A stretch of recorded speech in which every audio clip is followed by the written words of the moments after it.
Assalamualaikum warahmatullahi wabarakatuh. Kembali lagi bersama Bapak di channel ini yang membahas mengenai mata pelajaran pendidikan agama Islam. Untuk saat ini Bapak masih fokus pada kelas 5. Untuk materi atau tema kali ini yaitu tentang bulan Ramadan yang indah. Pada bulan Ramadan, ada satu kewajiban umat Islam yang harus dipenuhi, yaitu salah satu dari rukun Islam yang 5. Apa? Yaitu puasa Ramadan.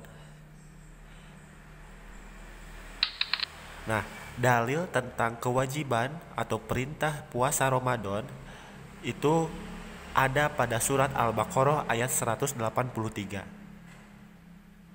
Mungkin kalian sudah tahu. Baik, Bapak akan bacakan. A'udzubillahi minasyaitonirrajim. Ya ayyuhalladzina amanu kutiba alaikumus siyamu kama kutiba alal ladzina min qablikum la'allakum tattaqun. Wahai orang-orang yang beriman, diwajibkan atas kamu berpuasa sebagaimana diwajibkan atas orang-orang sebelum kamu agar kamu bertakwa. Surat Al-Baqarah ayat 183. Ini dalil tentang kewajiban puasa Ramadan. Nah, apa itu puasa? Pengertian puasa. Puasa adalah menahan diri dari hal-hal yang dapat membatalkan puasa seperti makan, minum, hawa nafsu, dari mulai terbit fajar sampai terbenam matahari. Nah, kenapa sih kita harus berpuasa? Jawabannya yaitu selain puasa itu diwajibkan oleh Islam, puasa juga bisa membuat kita mendapatkan predikat orang yang bertakwa. Takwa itu orang yang selalu menjalankan perintah Allah dan yang bisa menjauhi larangannya. Orang yang bertakwa itu ganjarannya atau balasannya tidak lain dan tidak bukan adalah surga. Nah, syarat wajib puasa. Siapa saja yang wajib puasa? Yang pertama, orang yang berakal sehat. Nah, orang yang gila atau orang yang hilang akal itu tidak wajib berpuasa. Yang kedua, balig atau dewasa. Anak-anak yang belum balig tidak wajib puasa, tetapi meskipun masih anak-anak itu wajib melatih ya untuk berpuasa agar nanti sesudah balig, sudah dewasa itu terbiasa. Nah, yang ketiga, kuat berpuasa. Maksudnya orang yang lemah fisik itu tidak wajib berpuasa. Misalnya lemah karena tua, orang yang sudah tua renta yang tidak bisa puasa, atau orang yang musafir, orang yang dalam bepergian jauh, atau orang yang sakit itu tidak diwajibkan puasa.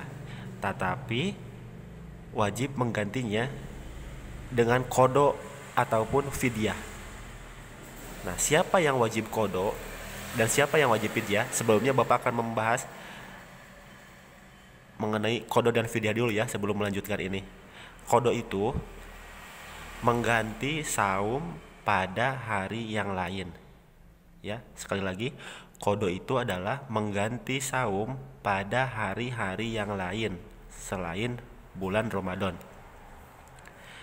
Orang yang wajib qada itu siapa saja? Satu, orang yang sakit, yang ada harapan untuk sembuh. Yang kedua, orang musafir, orang yang dalam bepergian jauh.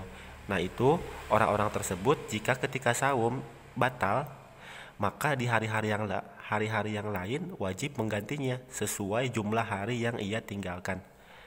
Nah, sedangkan fidyah itu sama mengganti saum, cuma berupa makanan pokok kepada fakir miskin, kepada anak yatim.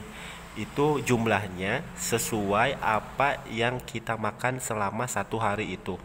Misalnya kita sehari makan 3 kali.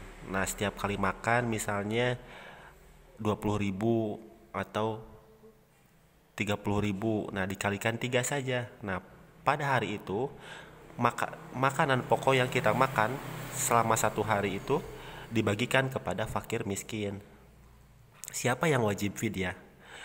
Yang wajib fidyah itu satu, orang tua renta yang tidak sanggup untuk saum lagi.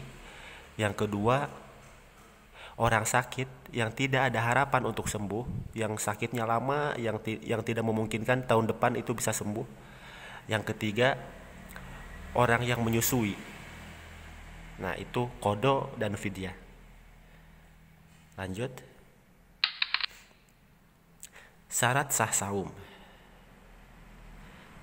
Apabila syarat ini dipenuhi, maka saumnya sah. Satu, orang Islam. Sudah jelas ya, orang yang tidak beragama Islam itu tidak sah berpuasa. Yang kedua, berakal. Orang yang tidak berakal atau orang gila, orang yang dalam keadaan mabuk itu tidak sah berpuasa. Yang ketiga, mumayyiz atau tamyiz. Mumayyiz itu adalah cerdas, bisa membedakan mana yang baik dan mana yang buruk. Yang keempat, suci dari haid bagi wanita. Orang yang haid tidak sah berpuasa. Adapun nifas adalah kondisi setelah seorang ibu melahirkan, mereka juga tidak sah. Jadi baik haid maupun nifas itu tidak sah untuk berpuasa.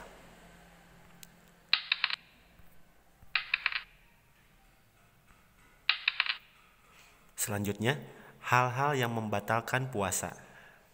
Yang pertama, makan atau minum disengaja. Ini sudah jelas ya. Ketika kita sedang puasa itu kan emang tidak boleh makan, tidak boleh minum. Jika makan, minum disengaja, maka batal puasanya. Kedua, muntah disengaja. Yang ketiga, datang haid. Jika misalnya di tengah-tengah kita sedang berpuasa,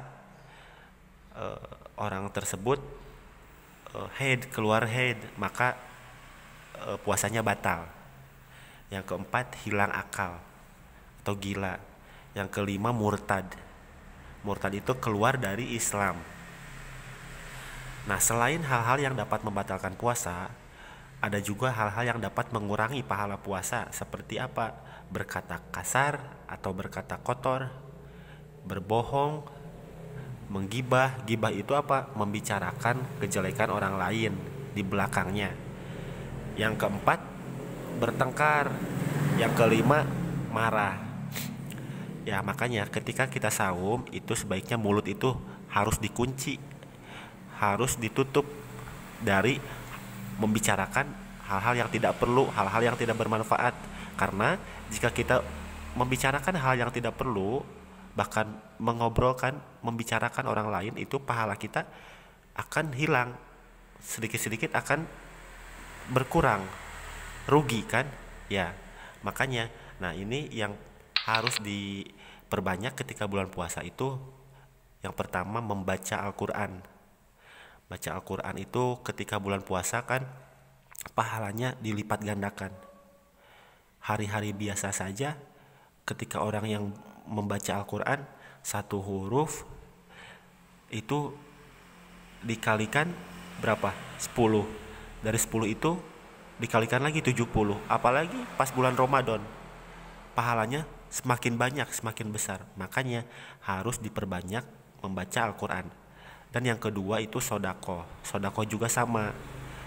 Pokoknya amalan-amalan yang dikerjakan pada bulan Ramadan itu ada istimewanya dari Allah, berupa pahala yang berlipat-lipat ganda. Mungkin anak-anak itu saja yang dapat Bapak sampaikan tentang bulan Ramadan. Apabila ada hal-hal yang perlu ditanyakan, silahkan diisi di kolom komentar. Dan jika video ini bermanfaat, dan insya Allah bermanfaat, tolong di-share ke teman-teman kalian. Demikian yang dapat Bapak sampaikan. Mohon maaf bila banyak kekurangan. Wassalamualaikum warahmatullahi wabarakatuh.